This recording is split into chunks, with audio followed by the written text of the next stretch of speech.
அது எனக்கு தமிழ் நல்லா பேச தெரிஞ்சதுனால. சாதாரணமாக railway college municipal higher secondary ஸ்கூலில் படித்தேங்க. ரொம்ப சாதாரணமான பள்ளி. என் 11வது வரைக்கும் கிட்டத்தட்ட தூக்குச்சட்டியில் தான் நான் சாப்பாடு கொண்டு போயிருக்கேன். என் ஃப்ரெண்ட்ஸ்லாம் கிண்டல் பண்ணுவாங்க, என்னடா தூக்குச்சட்டியில் சாப்பாடு கொண்டு வரேன்னு. டேய், சாப்பாடு இருக்கேன்னு எனக்கு சந்தோஷம், அது எதில் வருதுன்னு எனக்கு வருத்தமே கிடையாதுன்னு நான். அதனால நீங்கள் எதை பற்றியுமே கவலைப்படாதீங்க நண்பா. உங்கள் தலைமுறையில் நீங்கள் வாழ்ந்து, நான் பெருமையாக சொல்லுவேன், நான் சம்பாதிச்சு எங்கள் அப்பா அம்மா கார் வாங்கி கொடுத்தேன், நான் சம்பாதிச்சு எங்கள் அப்பா அம்மாவுக்கு வீடு வாங்கி கொடுத்தேன். ஒரு தாய் தந்தையரின் முகத்தில் தன்னுடைய குழந்தைகள் நன்றாக இருக்கிறது என்கிற சிரிப்பு மாதிரி ஒரு உலகத்தில் மகிழ்ச்சி எதுவுமே இல்லை. ஒரு சின்ன விஷயம் சொல்கிறேன், 2 பேரை நீங்கள் வாழ்க்கையில் ஏமாற்ற ட்ரை பண்ணாதீங்க. என்னோட எக்ஸ்பீரியன்ஸில் சொல்கிறேன். அம்மா அப்பா, வழக்கமாக அம்மாவோட அன்பு எல்லாருக்குமே தெரியும். ஆனால் அப்பாக்களின் அன்பை பற்றி இந்த உலகம் பெரிதாக பேசுவது கிடையாது.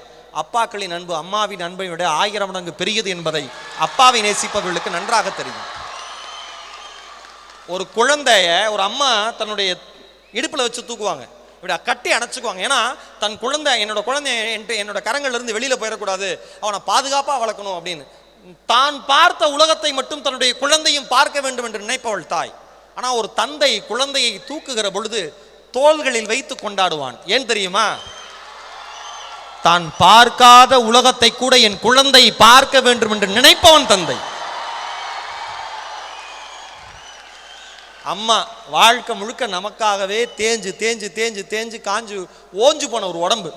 தாய்க்கும் தந்தைக்கும் தயவு செய்து ஏமாத்தணும்னு நினைக்காதீங்க. அந்த 2 பேரையும் அவங்கள்ட்ட போய் சொல்லணும்னு நினைக்காதீங்க. இன்னொன்று, ஆசிரியர்கள், தாய் தந்தை ஆசிரியர்களை மறந்த எந்த மாணவனும் வாழ்க்கையில் சாதனையானதாக மாறினதே இல்லை. நம்ம படிக்கிறப்ப நிறைய கிண்டல் பண்ணுவோம் நம்ம டீச்சர்ஸை, அவங்களுக்கு அதுவும் தெரியும். ஆனால் அதை அவங்க என்ஜாய் பண்ணுவாங்க. அது ஒரு லிமிட் வரைக்கும் தான். அதை நீங்கள் நல்லா அவங்க எல்லாருக்குமே தெரியும்னு நினைக்கிறேன்.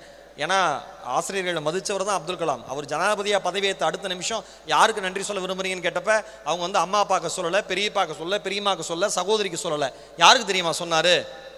ஆரம்ப காலகட்டத்தில் என்னுடைய பள்ளி படிப்பு தடைப்பட்ட பொழுது என்னுடைய பள்ளி கல்வி கட்டணத்தை செலுத்தி என்னை அடுத்த நிலைக்கு உயர்த்தி விட்ட அப்பாதுரை சாலமன் என்கிற கிறித்துவ ஆசிரியரும் சிவசுப்பிரமணிய ஐயர் என்கிற இந்து ஆசிரியரும் இணைந்து தூக்கிவிட்ட இஸ்லாமிய குழந்தை தான் இந்த அப்துல் கலாமாக உங்கள் முன் இருக்கிறேன்.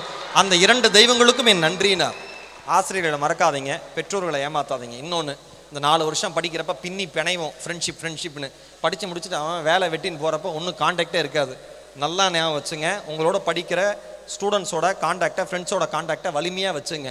ஏன்னா உங்களோட படித்தவர் நாளைக்கு மிகப்பெரிய லெவலில் இருக்கலாம், உங்களுக்கு சரியான பொசிஷன் வாழ்க்கையில் கிடைக்காம இருக்கலாம். நீங்கள் உரிமையாக போய் கேட்க முடியும். அவர் ஒரு CEO ஆகிட்டார், இன்னும் நீங்கள் கரெக்டான போஸ்டிங் போல, நண்பா நான் இன்னும் கஷ்டப்படுறேன்டா அப்படின்னா உங்களுக்காக உதவுகிற முதல் கையாக அந்த நண்பனுடைய கை மட்டும்தான் இருக்கும்.